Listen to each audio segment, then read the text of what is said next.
the movie's about. It's about assassinating their leader. Okay, agree or disagree whether or not it's a good idea. You know, that's not the debate here. But I mean, the problem is they don't want anybody to see this or know about this. I mean, I guess they feel we're as oppressed here as they are there, that maybe we don't have news here that nobody knows that they're getting the movie banned. Listen, this is a huge debate, and you and I disagree on this. We don't disagree on the freedoms. We disagree on the reaction. That's what I think. You want to make that clear? I think they did the right thing in pulling it. I say you don't know if somebody rogue or radical is going to do something as a result of all of this.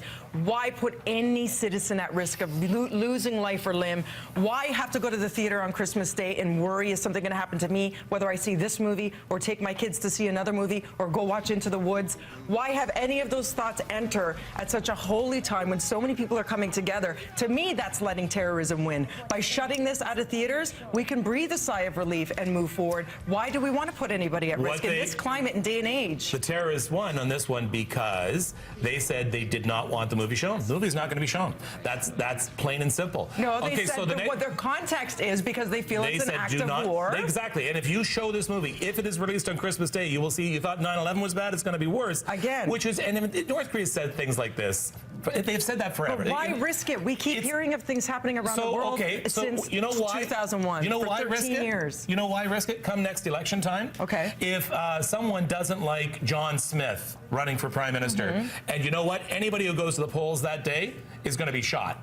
Oh, okay then. Let's not have this. I think it's totally different. It's not different because basically someone doesn't like something. A group doesn't like something. But what don't they like, Kev? They don't like that we are actually showing a current world leader and killing them in this movie in a satirical way when they said, hey, this is how we take this as an act of war. Then you know what? You know what we do with freedom is we have our say. We say, you know what? We don't like that. North Korea, this is what they should have done. You want to get a PR person over there, is say, listen, what you should have done is painted yourselves as the victim. We think this is a really low blow at a time when we want to try for reunification, even though they don't.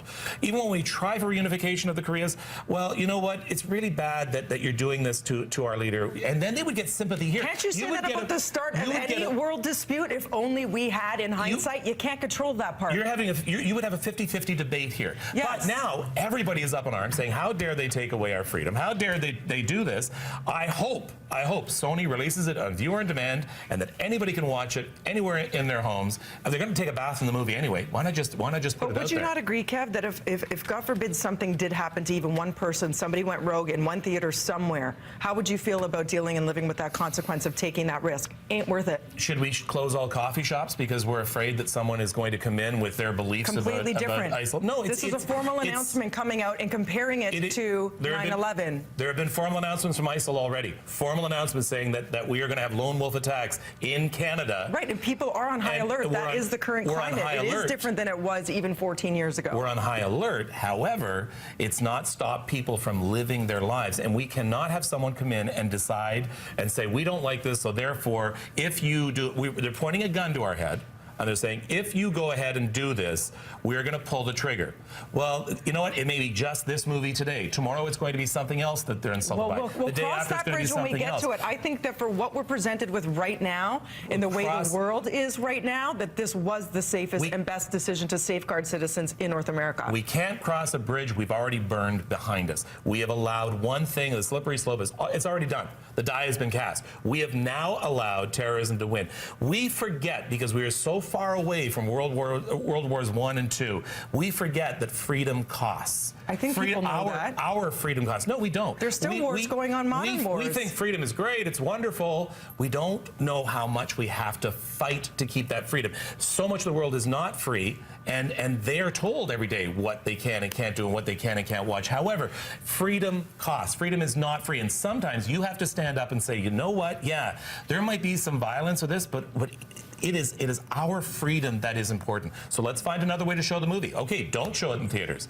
There are solutions, there are ways to do it, but you can't just say, no, you know what, let's burn those books. You remember book burnings? It was people who didn't like certain things in certain books, and we look back at that today and say that's absolutely What's even horrible. crazier to me is that we keep talking about this when you see such great strides had been made yesterday with President Obama and the relationship with Cuba that for decades was an awful one, and instead this is overshadowing it. This movie is overshadowing it when that is something that should be celebrated, a coming together, a finding of peace, finally, and all we could talk about is this movie that who the heck wants to go? It looks bad anyway. Let's be honest. I think it looks funny, but I like Seth Rogen and James Franco. I'm a big fan. Your humor. That's I would never my go see it kind anyway. of humor. So, but Sidebar. The thing is, how important is your freedom to you? What price would you be willing to pay for your freedom, and what price would you be willing not to pay to give it up? I think we have to focus on peace right now, and right now that's the best way to We'll leave find it on that note. Keep it out of That's theaters. a good note to leave it on. We'll be back on Breakfast Television. Don't forget, on our second screen, another hot topic going on, and that is anything to do with the TTC. It's happening live right now on BT Extra. That's at bttoronto.ca/extra. A lot of Have your say with Brad Ross. University was York University lobbying for the reason of the Vaughan extension.